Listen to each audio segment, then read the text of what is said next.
Hi guys! In this video, I'm going to show you how to make these cute pumpkin patch earrings. They're brick stitched with some fringe. They're made with delicas. The delicas come from Adornable Elements. I get a monthly subscription of delicas and seed beads that I just really enjoy playing with. And so the beads that I'm using today come from Pumpkin Patch. And it's a collection of oranges and greens and some golden olives and some topazes and deep burnt orange, rust color. It really came out quite beautiful. And so I have filmed a quick how-to video showing how I made them. It's a recap of brick stitch. It's a single bead count, so not a multi-drop, just a good old brick stitch. I show a peyote start from the middle. I want to point out one quick thing that you're going to notice in the video. In my pattern, when I hold up the pattern and walk you through it, I'm using a pattern where I kind of have made a change to it. Because when I was filming it and creating it, I made the little top here, the leaf. For some reason, as I got to stitching it up, I felt like it looked better tilting inward. So if you're paying really close attention on the pattern, you'll notice that I did that. And so what I did is I went ahead and corrected the pattern that you'll find in the description to have the leaf going a different direction. But you'll see when I hold this up during the video that my pattern has the leaf going. It's the only difference, but just for some reason, to my eye, seeing it in the pattern versus seeing it stitched up, I felt like it just needed to have a little wiggle to it. So that's all that's different there. So that is all recorded. I show how start to finish how to make it. It's just that one little thing is going to be, it might throw you off if you're looking for it to exactly match, but it's just, a slight little change, but how cute, right? Okay, so let's dive in. If you have any questions, you can message me. Making these is super easy. It's just something cute that I wanted to do for the upcoming season. All right, enjoy the video. Hey guys, thanks for tuning in for this video. I'm going to do a very speedy recap of brick stitch using a more complicated pattern. I'm featuring seed beads that are size 11 delicas, and I did get my current palette from Adornable Elements. It is the October Pumpkin Patch, and it has little size 11 delica beads in all of these gorgeous colors. There's a downloadable pattern PDF that accompanies this video, and you can find that at the link in the description. And so it's a brick stitch start and then a little bit of fringe. I'm going to walk you through how to start the brick stitch pattern, and then I'm going to show you a little bit of the fringe, which is pretty standard fringe. And then in this document, just as a bonus, there's some little extra items. The fringe strands are listed out for you. And then the word chart, not necessarily super useful given the way that I started is kind of at the middle, but if you know your two middle rows, you can always identify those here and it'll help you with left to right, above and below. But I'm going to be showing you a start method that's called single column peyote. You start essentially right in the middle of the design. So you pick up the widest row and the row above it, and you start working in single column peyote and then stitch brick stitch above and below from there. So we're going to start with about 85 inches of beading thread, and we're going to have a long tail.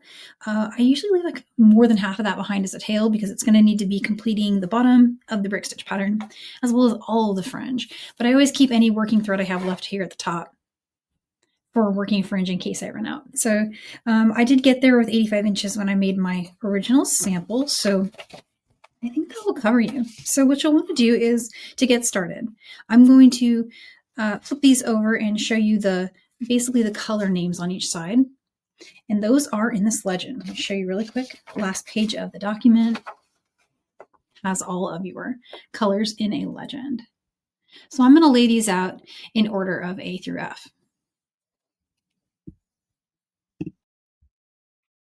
All right, and so here is every color laid out, A through F. I wanted to show you just a little quirk of my legend. The DB606 is a very, very dark green. So it is, it's an olive, and you can see it in person really nicely that it is a gorgeous, deep, deep olive, like dark olive. But to your eye in the camera right now, you might just be seeing like a dark almost gray or black. And then in my legend, you're seeing it as a lot more green than it appears in real life. But just go by that number, DB606. And once again, here's the finished earring. And the contrast of that dark color kind of makes it, if you see what I mean, gives you the outline. That also serves another great advantage for me, both for demo purposes and just for the ease of being able to do the stitches quickly. I was able to use a dark thread. And so I'm going to be working with a darker thread so that you can see all of the steps really easily against my bright background. So as we get started, I'm going to show you how I like to tackle a brick stitch pattern, especially one that's a little more complicated, you know, with lots of increases, decreases, and different shape, and is kind of big as well. What I'm going to do is I'm going to take a ruler and a pencil, and I'm going to identify, in this case, I have options. These rows here are all the same width, and so I just need to choose where I want to start. So I'm just going to grab the ones that are kind of closest to the middle, which is basically these right here. So I'm going to go ahead and draw a line here just above what's labeled as number 4, in between 4 and 5. See, right there? And then I'm going to go ahead and draw a line in between 6 and 7. You can do this with any brick stitch pattern you're trying to work if you want to start it with single column peyote. So I'm going to be working to start with the beads in between these two rows. So I'm going to string E and A and go back to the E, and I'll string A and go through A, string A and go through A, B and go through A, all the way to the edge. So that's going to be our step 1.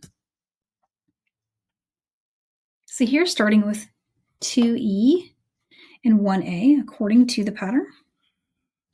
And remember, we want to leave a really long tail. We're going to leave about 50 inches or so as a tail. So there's the first 3 beads. This is the tail side, and this is the working side. We're going to skip those last 2 that we strung and head back through the first color. In this case, it is a color E, first bead we strung. Pull your working and tail threads in opposite directions, and what you'll get is a little peyote start that looks like this. Keep that tight for now. Look at your pattern, and you'll notice our threads exiting from this E, and that E and that A are just the ones that are popping in the below position. You pick up an A and go through this A.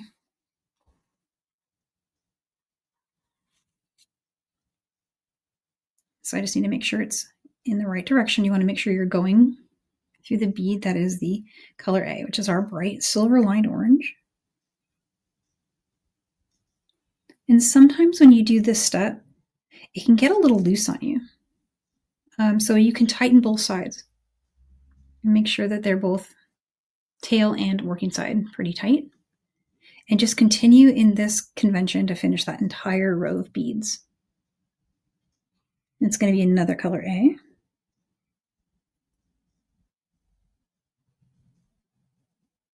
We're coming up from below now. And so one tip I can give you as you work this row is note where your tail's positioned. You can even write it on your pattern that, in my case, my tail thread is exiting, and sometimes tail threads are indicated by dotted lines. So if you want to just take and do like a dotted line that kind of looks like that, just to show your tails coming out from here, from the top of the E. And that'll just keep your memory as you start to work, because you'll want to flip this piece in your hand and you might start to lose track at the spot in the pattern. This is a really, really wide row start. So just keep track that way. Let's go to the end of the row. So here's the complete row. And again, that is all of these rows here, 6 and 5, or 5 and 6. Those are the ones I've worked in single column peyote. My tail's coming out right over here. So what I'm going to do now is I'm going to lock in my rows, and just by locking in these 2 edges. So you take the side that still has your needle, your working side. And in this case, I'm going to go ahead and bring it up through this bead. And then up through the third bead in from the edge on that next row. And just so I can make a turn to get myself over to the edge bead. So now it's coming out of the third bead, down through the second here. And then up through the edge. You can spin the beads in your fingers a little bit, just to lock those thread turns so they don't show. And now you should have your thread exiting from the top over here. Let's get a needle and put it onto our tail side.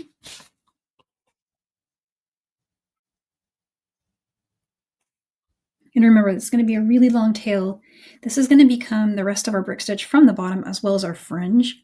Although you'll probably have some working thread at the top left. You could do a few rows of brick stitch and then use this for fringe. You can always just keep bringing it down and down as you need it through the work.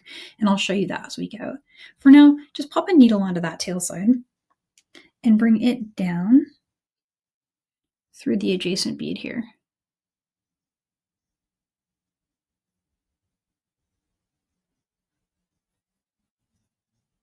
Again, that's going to be a really long strand. You might have to pull that through. You can always add thread for fringe too. So if this is a little bit scary to have this much thread, no worries. You can just add thread later once you've finished your brick stitch part, in which case you're only going to need about 40 inches at the most. Let's see, I'm doing the same thing here, just weaving to bring myself to the edge bead there.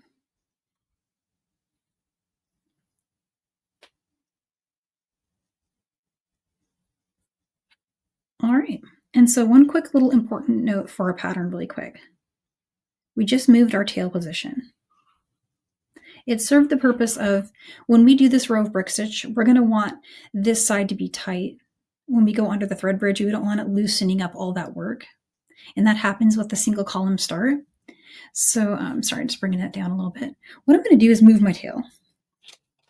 So I'm just going to erase this here and identify that it is now coming out of this one. So I've moved my tail to indicate that now my tail position is here. That's going to be very handy as we get going. Because when we start to work the pattern, if you're like me, I flip my work in my hand back and forth so I can work my brick stitch left to right. So having that tail as a reminder, when I start each row, I just verify, reorient, and get going. Because this one is different. It's not symmetrical right to left. So let's go ahead and poke that needle into the mat for that tail side and just ignore it for now. Let's pick up that working side. Look at our next pattern row. So our next pattern row is we're going to be doing row 7. Row 7 is a decrease start with an increase end. So let me show you the decrease start really quick. And I am going to be using a single bead method. In brick stitch, you can do a 2-bead start at the beginning of your rows. I've matched my thread to the color that is the edge bead for this whole pattern so that I can do a single bead start because I like that. It's easier for me. I'm also flipping the work in my hand to work this direction just because that's my comfortable working position. So again, use that tail thread to keep track of where you are. 1 bead going under the first thread bridge. And it's going to put that bead right above the first and second beads in the row below. And you come back up through the bead and pull to tighten.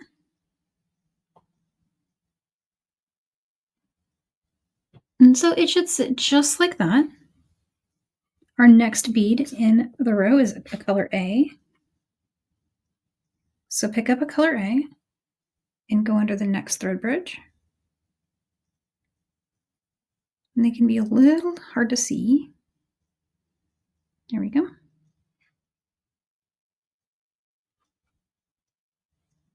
Head up through that bead. So that's how to do the row. Keep doing that until you get to the end, and I'll show you an increase. So almost done. We need to put one more bead, and this is going to be a color E, and it's going to need to extend over the edge of that row. And so what I'm going to do is pick up that color E, and it just needs to share the thread bridge with the last bead. So you can go and just kind of feel your way to get under the thread bridge that's already being used by that last orange bead. And then head up through this bead.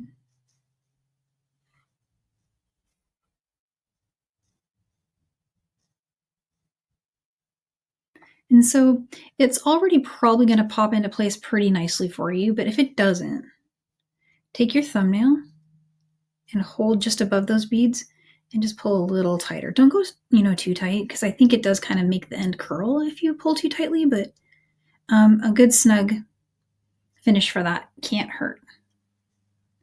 And so before I start every row, again, I was going to say I reorient by identifying my tail and then bring over that pattern.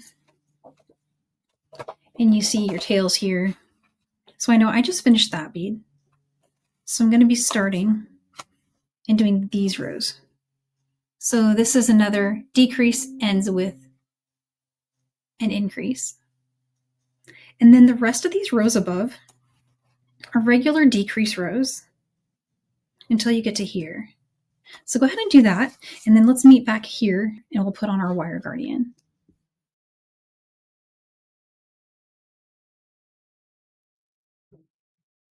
For the next part of the tutorial, I'm just going to show you how to easily put a wire guardian on the top of really any piece of brick stitch work. Identify the place that you think is probably going to be the center of gravity. So it's usually going to be right in the center. And so since we have this little kind of uneven top, we could even it out with a row of beads, but if you want to keep the pattern, what I did on mine was I just went ahead and put the wire guardian right above the leaf like that. And it ended up being really good because it just sits right over those 3 right there on the beadwork, but you could kind of put it anywhere. It's not really set in stone where you put it. I am going to jump down from this top row, bring my needle down through this beadwork right here. From here, we need to be over exiting out of the one we're currently hitting down. So you want to go down one more row. Sorry about that. And then head up through the green. And then bring yourself right up through that bead there. From here, we'll string on the wire guardian. Go over the other side and through the 3rd bead there in that top row. And I would always just suggest, looking at it and testing it, because you may not like how it looks. You might want to change it. It's your design, and you can have it look however you'd like it to. I went ahead and did that. It could be different on yours and be totally fine. So weave that in, and then let's meet back here at the bottom with our tail thread to finish the bottom of the design. All right, so here's the brick stitch portion completed. And all we have left to do is to put on some dainty fringe. The pattern is in the PDF handout, and it's pretty easy to follow. There's also a word chart if you prefer the word chart, and the way to read that would be to note that you're starting with strand number 3. And the reason it says that is because our brick stitch is wider than our fringe row, and so there's no beads in 1 and 2. You're just working 3 through 12 here. But when we started, the widest row of the brick stitch is actually wider than the number of fringe strands. Let me show you the little thing again. So that's where that's coming from. But yeah, this part is really easy, and it goes pretty quickly too. So you're just going to want to start by just following along. I actually do kind of use the chart, and I just put a ruler next to it, and I just watch as I'm picking up each one and stringing. So you go to E and so on down the row. And so there's the first strand. And one thing I forgot to mention actually is depending on when you worked your pattern, where you wove down through. Mine's just right where I left my tail. So that puts me on, it should put me on this side, but I think I flipped it.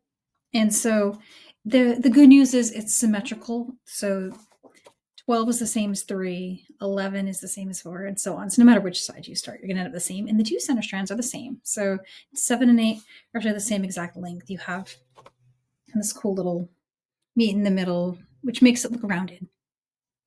So that is what I've done there. So I strung those. And I'm going to skip the last bead I strung and head through all the beads in the string there. Try not to skip any. It's really easy. to skip them. And then head through the last bead in the brick stitch row, the one you're exiting. And then holding the bead there at the end to turn. You just want to go through the next bead in your row. It's a really standard fringe, really easy to do. For tension, I'm usually just pretty gentle. The delicas tend to get really curly. So carry on like that, making your fringe pattern, and weave in, and you have a beautiful earring.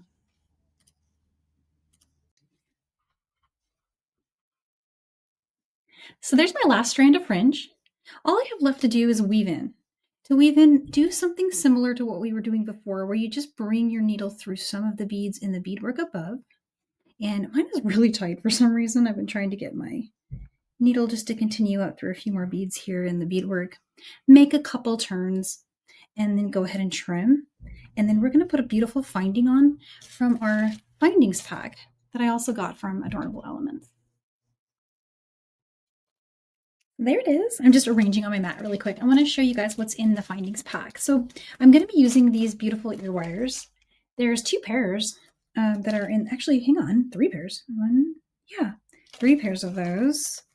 3 pairs, yeah, okay. And then just for funsies, let's look at what's in here.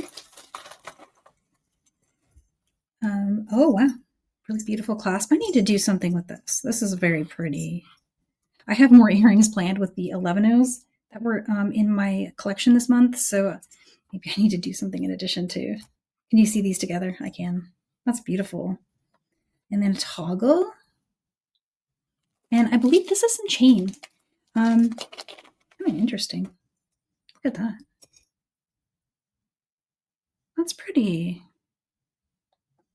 Infinity chain, little figure 8s. So that's kind of a cool little collection there. Definitely need to plan something cool for those. Right now, all I need is the ear wires from this gorgeous collection. You even get the bumpers in there too. How cool is that? But I just want to show you that you can mirror these from each other if you want to on your ears by just flipping them. And then you can find some chain nose pliers really quick. Let's open up the loop just a tiny bit. It's just a little loop on there. And so I'll put it on so it hangs forward like that. Is that how I want it to hang, or do I want it to hang the other way?